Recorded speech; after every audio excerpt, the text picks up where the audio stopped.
Cinema শুরুতে দেখা যায় সমুদ্র থেকে রহস্যময় এলিয়েন পরজীবীরা শহরে আক্রমণ করে। তারপর একটি ঘুমন্ত মানুষকে তার ঘরে দেখা যায়। একটি পরজীবী তার কানের ভেতর ঢুকে যায়। কানে অস্বস্তি লাগলেও সে আবার ঘুমিয়ে পড়ে। এরপর শিনিচি নামে এক কিশোরকে দেখা যায়। সে রাতে হেডফোন পরে গান শুনছিল। পরজীবীটি তার কানে ঢোকার চেষ্টা করে কিন্তু পারে না। পরজীবীটি তার নাকে গেলে তার চুলকানি লাগে। সে এটিকে পোকা ভেবে সরাতে যায়, কিন্তু ধরতে গিয়ে সেটিকে চেপে ফেলে।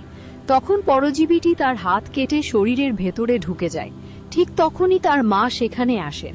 শিনিচি চিৎকার করে বলে, দেখো আমার হাতে কিছু ঢুকে গেছে। কিন্তু তার মা হাত পরীক্ষা করে কোনো সমস্যা দেখতে পান না। পরের সকালে নাস্তার টেবিলে বসে শিনিচি আবার হাতে অস্বস্তি অনুভব করে। এরপর সেই মানুষটিকে দেখানো হয় যার কানে পরজীবী ঢুকেছিল। সে তার স্ত্রীর সামনে দাঁড়ায়। হঠাৎ তার মুখ ভয়ঙ্কর দানবের মতো খুলে যায়। সে তার বিশাল মুখ দিয়ে স্ত্রীর মুখ ঢেকে ফেলে। এসবই সেই পরজীবীর কারণে হচ্ছিল। এরপর শিনিচিকে দেখা যায়।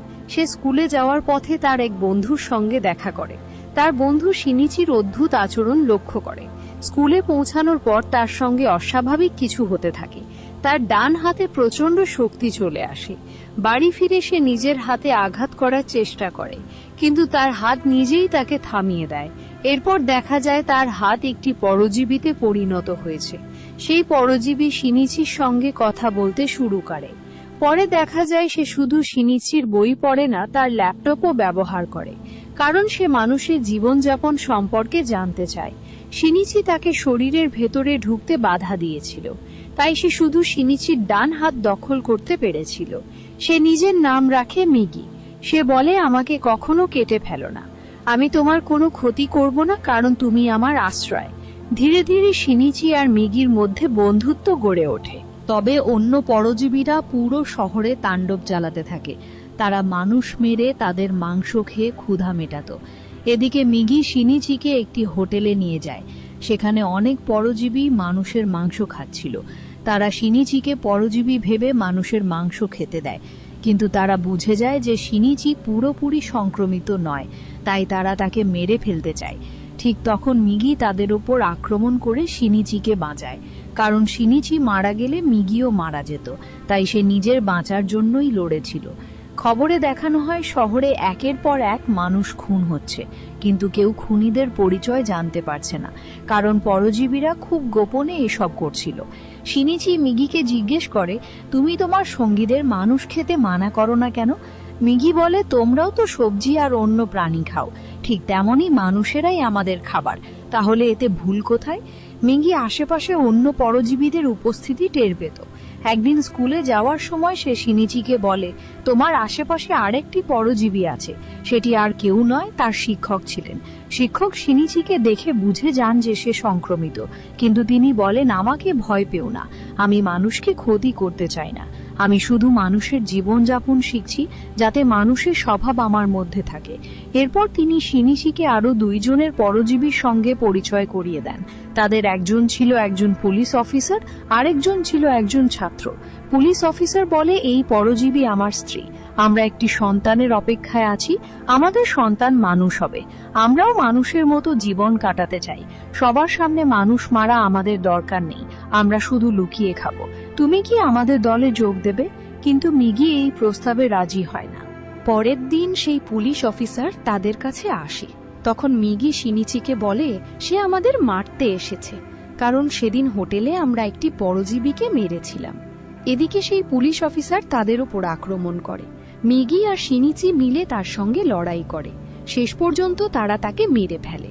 বাড়িতে ফিরে শিনিচির খুব অপরাধ বোধ হয়, কারণ সে একজনের প্রাণ নিয়েছে। কিন্তু দেখা যায় সেই পরজীবী পুলিশ অফিসারের শরীর ছেড়ে বেরিয়ে আসে। তারপর সেটি আরেকজন মানুষের শরীরে ঢুকে পড়ে। সে আর কেউ নয়, শিনিচির মা। সে শিনিচিকে মারার জন্য এগিয়ে আসে। মিগি শিনিচিকে বলে, সে তোমাকে মারতে চায়। শিনিচি বলে, আমার মায়ের সম্পর্কে খারাপ কিছু বলবে না, কারণ সে তার মাকে খুব ভালোবাসত। হঠাৎ তার মায়ের মুখও অন্য পরজীবীদের মতো বদলে যায়। তারপর সে শিনিচির ওপর আক্রমণ করে। অনেক রক্তক্ষরণ হওয়ায় শিনিচি প্রায় মারা যাচ্ছিল। পরের সকালে দেখা যায় সে বেঁচে গেছে। মিগি বলে, তুমি খুব খারাপভাবে আহত হয়েছিলে, তাই আমি আমার কোষ দিয়ে তোমার ক্ষত সারিয়ে দিয়েছি। কিন্তু ভয়ের বিষয় ছিল মিগির কিছু কোষ শিনিচির শরীরে চলে গিয়েছিল, এতে সে আংশিকভাবে সংক্রমিত হয়ে যায়। এরপর শিনিচি তার মাকে খুঁজতে শুরু করে, কিন্তু কোথাও তাকে খুঁজে পায় না। তারপর সে সেই শিক্ষককে গিয়ে পুলিশ অফিসারের ব্যাপারে জিজ্ঞেস করে, কিন্তু শিক্ষকও কিছু বলেন না। মিগি বলে, আমাকে প্রতিদিন 4 ঘন্টা ঘুমাতে হবে, ওই সময় তোমাকেই একা লড়তে হবে, আমি তোমাকে রক্ষা করতে পারবো না। মিগির শরীরে যাওয়ার পর শিনিচির মধ্যেও মিগির কিছু ক্ষমতা দেখা দিতে শুরু করে। এরপর দেখা যায় সেই ছাত্রটি পরজীবীতে পরিণত হয়েছে। এই ছাত্রকেই শিক্ষক আগে শিনিচিকে দেখিয়েছিলেন। সে শিনিচির স্কুলে ভর্তি হয়, সে শিনিচির বন্ধু সেজে থাকে। কিছুদিন পর সবাই জানতে পারে যে সে আসলে একটি পরজীবী। তারপর সে একে একে সবাইকে হত্যা করতে শুরু করে। এরপর সে শিনিচির বন্ধুকেও মারতে যায়। তখন শিনিচি তার বন্ধুকে নিয়ে বিল্ডিং থেকে লাফ দেয়। ঠিক তখন সেই শিক্ষক সেখানে এসে পৌঁছান। তিনি সেই ছাত্র পরজীবীকে মারতে চেয়েছিলেন, কারণ সে তাদের গোপন কথা ফাঁস করে দিতে পারত। তিনি সেখানে একটি বোমা বিস্ফোরণ ঘটান, কিন্তু তিনি নিজে নিরাপদে বেঁচে যান। এরপর পুলিশ সেখানে পৌঁছে যায়, কিন্তু সেই ছাত্র পরজীবী পুলিশদেরও মেরে ফেলে। মিগি শিনিচিকে বলে সে বিল্ডিং এর ছাদে আছে। শিনিচি পাশের বিল্ডিং এর ছাদে উঠে যায়। সেখান থেকে তীর ছুঁড়ে সে পরজীবীটিকে মেরে ফেলে। এরপর সে আবার সেই শিক্ষকের কাছে ফিরে আসে। সে পুলিশ অফিসার পরজীবীর ঠিকানা জানতে চায়। শিক্ষক তাকে সেই ঠিকানা বলে দেন। পুলিশ অফিসারের পরজীবী তখনও শিনিচির মায়ের শরীরে ছিল, কিন্তু তখন মিগির বিশ্রামের সময় ছিল, অর্থাৎ এবার শিনিচিকে একাই লড়তে হতো। কোনোভাবে সে সেই পরজীবীর গলা কেটে ফেলে। এভাবেই সেই পরজীবী শেষ হয়। পরে শিনিচির মাও মারা যান। এরপর শিনিচিকে হাসপাতালে তার বন্ধুকে দেখতে যেতে দেখা যায়। সে বলে, আমি একে একে সব পরজীবীকে মেরে ফেলবো। ঠিক তখন দেখা যায় কেউ তাদের ছবি তুলছে। সে আর কেউ নয়, একজন গুপ্তচর ছিল। এখানেই সিনেমার পার্ট 1 শেষ হয়। এবার শুরু হয় সিনেমার পার্ট 2। কয়েক মাস পরের ঘটনা দেখানো হয়। এদিকে সেনাবাহিনী জানতে পারে যে শহরে পরজীবীরা মানুষের ওপর আক্রমণ করছে। তারা মানুষদের বাঁচাতে চায়, তাই তারা একজন সিরিয়াল কিলারকে জেল থেকে ছেড়ে দেয়। সে মানুষ আর পরজীবীকে আলাদা করে চিনতে পারত। একে একে অনেক মানুষকে তার সামনে আনা হয়। সে সবাইকে মানুষ বলে জানায়, কিন্তু শিনিচিকে দেখে সে কিছুক্ষণ চিন্তায় পড়ে যায়। অনেক ভেবে সে বলে, এও একজন মানুষ। ঠিক তখন মিগি শিনিচিকে সতর্ক করে। সে বলে, আশেপাশে একটি পরজীবী আছে। তারা কাছের একটি ভবনে যায়। সেখানে একটি পরজীবী একজন মানুষের মাংস খাচ্ছিল। শিনিচিকে দেখে সেই পরজীবী তার দিকে এগিয়ে আসে, কিন্তু মিগি তাকে মেরে ফেলে। হঠাৎ শিনিচির মনে হয় কেউ তাকে অনুসরণ করছে। সে আর কেউ নয়, পার্ট 1 এর শেষে যে তাদের ছবি তুলেছিল সেই ব্যক্তি। এরপর শহরের মেয়রকে দেখানো হয়। সে প্রকাশ্যে পরজীবীদের পক্ষ নিয়ে কথা বলে। সে ছিল খুবই নিষ্ঠুর মানুষ। সেই শিক্ষিকার সঙ্গেও তার যোগাযোগ ছিল। এদিকে দেখা যায় সেই শিক্ষিকার একটি সন্তান হয়েছে, আর সেই সন্তান ছিল মানুষ। মেয়র জানতে পেরেছিল যে শিনিচি পরজীবীদের মেরে ফেলছে। সেও শিনিচিকে মারতে চেয়েছিল, কিন্তু শিক্ষিকা তাকে বাধা দেন। তিনি বলেন, মিগি আর শিনিচি একই শরীরের অংশ। আমি দেখতে চাই তাদের সম্পর্ক কোথায় গিয়ে দাঁড়ায়। শিনিচি মারা গেলে মিগিও মারা যাবে, তাই এখন তাকে মারার দরকার নেই। তাই তিনি সেই গুপ্তচরকে শিনিচির ওপর নজর রাখতে পাঠিয়েছিলেন। একদিন হাঁটার সময় শিনিচির আবার মনে হয় কেউ তাকে অনুসরণ করছে। সেই গুপ্তচর সামনে এসে বলে, তোমার উচিত পুলিশের কাছে সব সত্যি বলে দেওয়া। শিনিচি বলে, না, পুলিশের মধ্যেও অনেক পরজীবী আছে। তখন শিনিচি জানতে পারে সেই শিক্ষিকাই গুপ্তচরকে তার উপর নজর রাখতে বলেছিলেন। সেই শিক্ষিকার কাছে গিয়ে বলে, তোমরা এসব কি করছো? কেন এসব বন্ধ করছো না? শিক্ষিকা বলেন, তুমি আমাদের সঙ্গীদেরকে কেন মেরে ফেলছো? ওরা এখনো মানুষ খাওয়া শিখছে। কিছুদিন পর তারা আর মানুষ মারবে না। শিনিচি কোনো উত্তর দেয় না। পরে সে গুপ্তচরকে বলে, সেই শিক্ষিকা খুব বিপজ্জনক পরজীবী, সাবধান থেকো, সে তোমাকেও মেরে ফেলতে পারে। কিন্তু গুপ্তচর তার কথা বিশ্বাস করে না। পরের দিন গুপ্তচর মেয়রের সঙ্গে দেখা করতে যায়। সে জানতে চেয়েছিল শিনিচির কথা সত্যি কিনা, তাই সে মেয়রের ঘরে একটি অডিও রেকর্ডার লুকিয়ে রাখে। মেয়র বিষয়টি জানতে পেরে তাকে মেরে ফেলার নির্দেশ দেয়। সে একটি পরজীবীকে গুপ্তচরের বাড়িতে পাঠায়, কিন্তু গুপ্তচর তখন বাড়িতে ছিল না, তাই তারা তার মেয়েকে হত্যা করে। ঠিক তখন মিগি শিনিচিকে বলে, 5টি পরজীবী তোমার দিকে আসছে। এরপর একজন মানুষ তাদের সামনে আসে। তার শরীরে 5টি পরজীবী একসঙ্গে ছিল। মিগি আর শিনিচি লড়াই করে তার মাথা উড়িয়ে দেয়। তারা ভেবেছিল সে মারা গেছে, কিন্তু আসলে শুধু একটি পরজীবী মারা গিয়েছিল, বাকি 4টি তখনও বেঁচে ছিল। তারপর তারা সবাই মিলে আবার আক্রমণ শুরু করে। এরপর শিক্ষিকা মেয়রকে বলেন, আমি তো তোমাকে শিনিচি আর সেই গুপ্তচরকে মারতে নিষেধ করেছিলাম, তাহলে তুমি কেন পরজীবীদের পাঠিয়েছিলে? তখন মেয়র বুঝতে পারে মা হওয়ার পর শিক্ষিকার মধ্যে মানুষের অনুভূতি জন্মেছে। সে এটা একদম পছন্দ করে না। তাই সে 3টি পরজীবীকে শিক্ষিকাকে মারতে পাঠায়। শিক্ষিকা বুঝতে পারেন কেউ তাকে মারতে আসছে।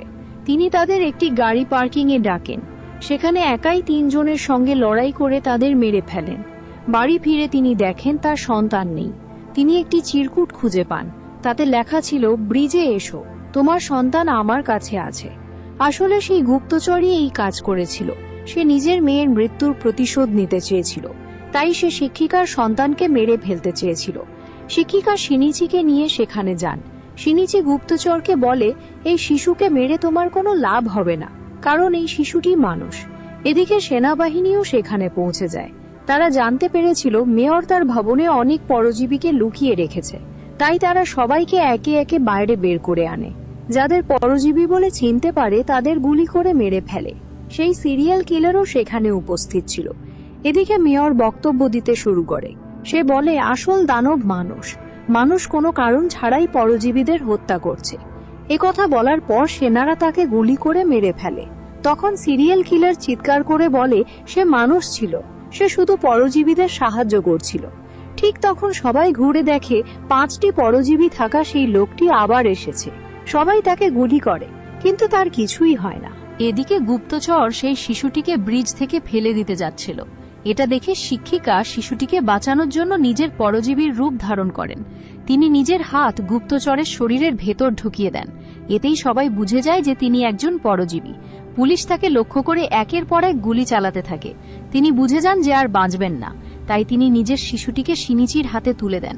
শিশুটির দায়িত্ব শিনিচির ওপর দিয়ে তিনি মারা যান। এ সময় শিনিচির নিজের মায়ের কথা মনে পড়ে। তার মধ্যে আবার মানুষের অনুভূতি জেগে ওঠে। এরপর পুলিশ জিজ্ঞাসাবাদের জন্য শিনিচিকে নিয়ে যায়। ঠিক তখন খবর আসে 5টি পরজীবী থাকা লোকটি সেনা অফিসারদের মেরে ফেলেছে। শিনিচি দ্রুত সেখানে যায়, কিন্তু সেই পরজীবীরা তার গাড়ির দুর্ঘটনা ঘটায়। সে কোনোভাবে জঙ্গলে পৌঁছে যায়। শিনিচি মিগিকে বলে, তুমি আমার সঙ্গে থাকলে সে আমাকে খুঁজে পাবে, তাই তুমি আমার শরীর থেকে আলাদা হয়ে যাও। ঠিক তখন সেই পরজীবী সেখানে চলে আসে। সে শিনিচির ওপর আক্রমণ শুরু করে। এদিকে শিনিচি আর মিগির মধ্যে গভীর বন্ধুত্ব হয়ে গিয়েছিল, তাই মিগি নিজের জীবন ঝুঁকিতে ফেলে শিনিচির শরীর থেকে আলাদা হয়ে যায়। সে শিনিচিকে বলে, এখনই পালিয়ে যাও। এরপর সেই পরজীবী মিগিকে মেরে ফেলে। মিগির মৃত্যু শোকে শিনিচি ভেঙে পড়ে। সে তার বন্ধুর বাড়িতে চলে যায়। তার বন্ধু খুব যত্ন করে তার দেখাশোনা করে। বিশ্রাম নেওয়ার সময় শিনিচি হঠাৎ দেখে তার হাতে আবার মিগির একটি অংশ তৈরি হচ্ছে, কারণ আগে মিগি তাকে বাঁচানোর সময় নিজের কিছু কোষ তার শরীরে দিয়েছিল। তাই চাইলে মিগি আবার ফিরে আসতে পারে। শিনিচি বুঝতে পারে মিগি ফিরে এলে সেই পরজীবী আবার তাকে খুঁজে পাবে, তাই সে তার বন্ধুকে বিদায় জানিয়ে চলে যায়। বাইরে বের হতেই সেই পরজীবী তাকে ধরে ফেলে। লড়তে লড়তে তারা একটি কারখানায় পৌঁছে যায়। শিনিচি একটি রাসায়নিক যুক্ত লোহার রড তার শরীরে ঢুকিয়ে দেয়। তবুও সেই পরজীবীর কিছু হয় না।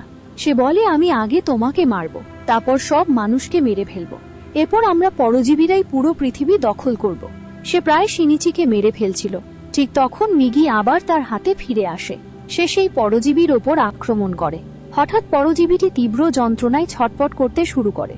মিগি বলে যে রাসায়নিক রড দিয়ে তুমি তাকে আঘাত করেছ, সেটার প্রভাবেই এটা হচ্ছে। তাই তার শরীরের সব পরজীবী একে একে বেরিয়ে যাচ্ছে। একসময় তার শরীরে শুধু কঙ্কালটাই বাকি থাকে। শিনিচি সেটাকে আগুনে ফেলে দেয়। এভাবেই তার শেষ হয়। অনেক দিন পরে সবকিছু আবার স্বাভাবিক হয়ে যায়। মিগি শিনিচিকে বলে, এই পৃথিবীতে আর কোনো পরজীবী নেই, তাই আমাদের আর একসঙ্গে থাকা সম্ভব নয়। এবার আমাকে চলে যেতে হবে। কিন্তু শিনিচি তা মানতে চায় না।